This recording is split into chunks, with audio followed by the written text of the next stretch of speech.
नमस्कार, मैं हूं परवेश और आप देख रहे हैं द भारत खबर। शुरुआत करते हैं दिल्ली की 10 बड़ी खबरों की।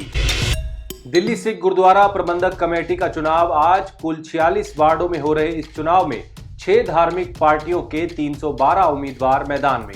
शिरोमणि अकाली दल बादल, शिरोमणि अकाली दल दिल्ली, जागो पार्टी, पंथक लहर ने चुनाव में झोंकी पूरी ताकत। इन दलों ने अपने 180 प्रत्याशी उतारे हैं, जबकि 132 प्रत्याशी निर्दलीय लड़ रहे हैं चुनाव।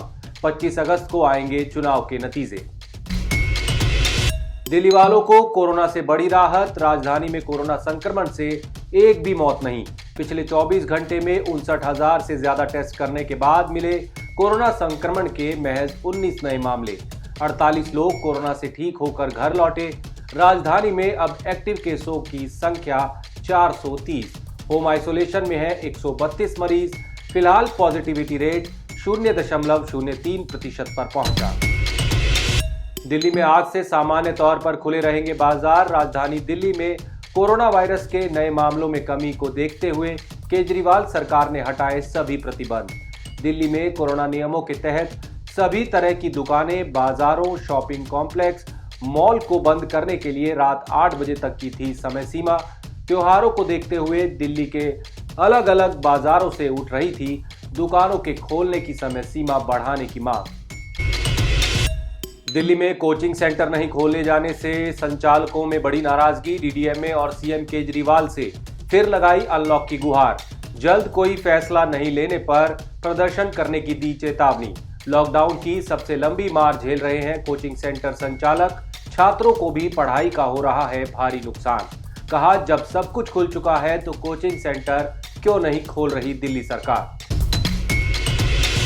दिल्ली के उप मुख्यमंत्री मनीष सिसोदिया का केंद्र पर बड़ा आरोप। प्रेस कॉन्फ्रेंस में कहा, विश्वसनीय सूत्रों से पता चला प्रधानमंत्री नरेंद्र मोदी ने सीबीआई, ईडी और दिल्ली पुलिस को छापेमारी करने के लिए दी है 15 लोगों की लिस्ट। कहा, लिस्ट में आम आदमी पार्टी के कई नेताओं के नाम है शामिल। सिसोदिया का आरोप, इन 15 लोगों के खिलाफ फर्जी एफआईआर करने और अगले चुनाव से पहले इन लोगों को बर्बाद करने के लिए दी गई है लिस्ट। अब डिजिटल प्लेटफॉर्म पर ड्राइविंग लाइसेंस या वाहन की आरसी दिखाना होगा वैध। परिवहन विभाग ने इस संबंध में जारी किया नोटिस। इसके तहत डिजिलॉकर और एम परिवहन मोबाइल ऐप पर रखे गए वाहन संबंधी दस्तावेजों को बराबर की मान्यता। मोटर वाहन अधिनियम 1988 के तहत डिजिटल प्लेटफॉर्म में रखे दस्तावेज भी कानूनी तौर पर मान्य। ट्रैफिक पुलिस को दिए गए हैं निर्देश, ड्राइविंग लाइसेंस और आरसी को इलेक्ट्रॉनिक रूप में करें स्वीकार, ताकि वाहन चालकों को किसी तरह की परेशानी का ना करना पड़े सामना। राजधानी को झीलों का शहर बनाने की कवायद तेज। दिल्ली जल बोर्ड ने साउथ दिल्ली की संजय वन झील में पानी की गुणवत्ता बढ़ाने के लिए फ्लोटिंग राफ्टर्स किए तैनात। इससे न केवल झील का सौंदर्यीकरण होगा, बल्कि भूजल स्तर में भी होगा सुधार। फ्लोटिंग राफ्टर्स ऐसे पौधे होते हैं जो पानी के प्रदूषण को सोख लेते हैं और जल और वायु प्रदूषण कम करते हैं। इनमें बड़े पेड़ पौधों की तरह हवा में घुले प्रदूषक तत्वों को सोखने की होती है क्षमता। जल बोर्ड के अनुसार संजय वन झील की तरह जाफरपुर कला, नांगलोई, रजौकरी और सोनिया विहार के जलाशयों के पानी को भी किया जाएगा साफ।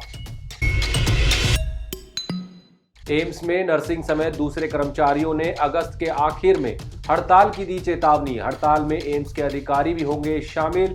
एम्स नर्सिंग यूनियन अध्यक्ष हरीश कुमार काजला ने बताया, पिछले साल दिसंबर में वेतन की समस्या को दूर करने, कैडर की समीक्षा, पेंशन संबंधी और कर्मचारियों की स्वास्थ्य सेवाओं समेत दूसरी मांगों को लेकर की थी हड़ताल। स्वास्थ्य मंत्रालय के अधिकारी ने मांगों को पूरा करने के लिए दिया था आश्वासन, लेकिन 8 महीने बीतने के बाद भी नहीं लिया गया कोई फैसला। अगस्त के आखिर तक मांगों को पूरा नहीं किया जाएगा तो 15,000 एम्स कर्मचारी करेंगे हड़ताल। अफगानिस्तान पर तालिबान संकट के बाद अफगानी लोगों का भारत आने का सिलसिला हुआ तेज। पिछले 5 दिन में कुल 223 अफगानी दिल्ली के लाजपत नगर पहुंचे। काफी तादाद में अफगानी लोगों के भारत आने के चलते सुरक्षा एजेंसियां अलर्ट। दिल्ली पुलिस की स्पेशल सेल को आशंका है कि अफगानी लोगों के साथ आईएसआई किसी तालिबानी या आतंकी को भेज सकती है भारत। लाजपत नगर समेत आसपास के इलाकों में अफगानी लोगों की फिजिकल चेकिंग के साथ भरवाया जा रहा है सी फॉर्म। दिल्ली एनसीआर में आज भी बारिश को लेकर ऑरेंज अलर्ट जारी। राजधानी में 1961 के बाद अगस्त में बरसा रिकॉर्ड तोड़ पानी। पिछले 24 घंटे की बरसात ने इस सीजन की बारिश के तोड़े सारे रिकॉर्ड। बीते 2 दिनों से हो रही झमाझम बारिश ने मौसम का बदला मिजाज। हालांकि जल भराव की समस्या से लोगों को घंटों जाम में होना पड़ा परेशान। मौसम विभाग के मुताबिक अगस्त के आखिरी दिनों में अच्छी बारिश की है उम्मीद। आप देख रहे थे दिल्ली की 10 बड़ी खबरें। हमारी बाकी खबरों को देखने के लिए चैनल को सब्सक्राइब कर लीजिए। शुक्रिया।